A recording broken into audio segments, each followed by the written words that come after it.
Anxiety is something everyone deals with to greater or lesser extents. Important moments, interviews, new experiences, or the gap between words.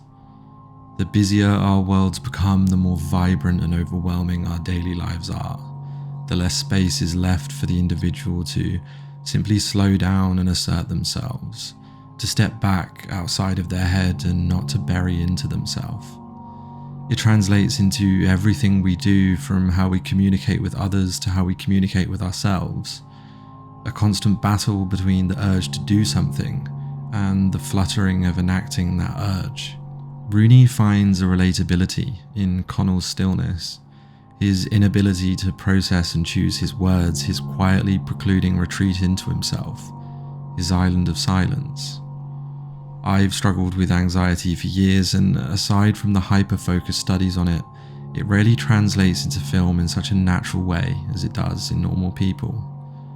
Whilst Rooney's breakout novel and subsequent adaptation is playfully somber, its unravelling ending isn't quite the pinnacle of where I find noiselessness in normal people. It is both harrowing and empowering to come to terms with Connell and Marianne's journey, their inevitable need to move on and go their separate ways, having learnt to build each other into the people they're meant to be.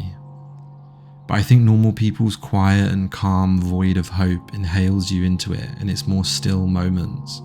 The freeing progression of dialogue between two humans lost in their identity and their paths, simply connecting and bouncing off of each other until they begin to see their own directions. Whether separate or together, that ideological discourse paves the way for them to grow, to find gaps between words and fill them, to find purpose and confidence, contentment and stillness. Ostensibly an extremely generic story, I think normal people took viewers off guard. Its adoration for the page is found through every frame. It, above all else, is a study of the beautiful intricacies of language and how it can root its way into the way we communicate with each other. Rooney mesmerizingly roots this inability to communicate through two extremely intelligent English students, both capable of understanding great depths of emotion and communicating that from the page, but failing to exchange it with each other. Connell's battle with social anxiety through the show is something that only truly comes to the forefront the more open and understanding with himself he becomes. With age, he realizes his inability to express himself to Marianne and the rift that it causes between them. Connell stills himself in the calm of the page. He becomes one with books.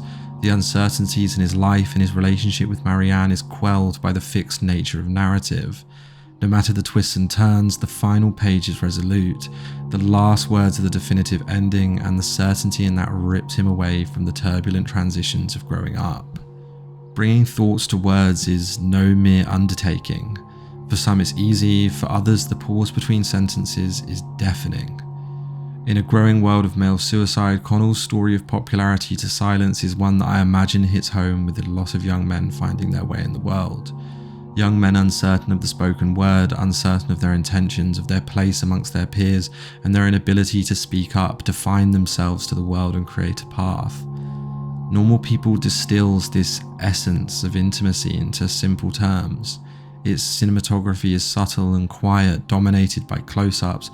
The show truly removes everything but the actors' faces, letting their eyes tell the story.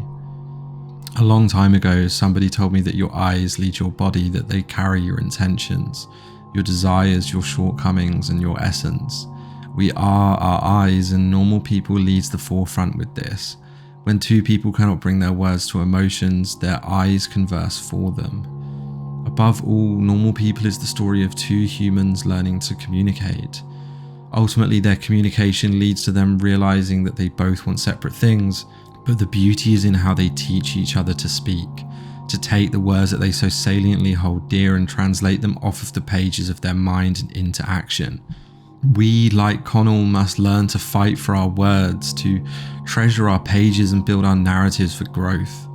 It can be easy to fall short, to stay silent, but the power of the human experience is nothing without being able to communicate it to others.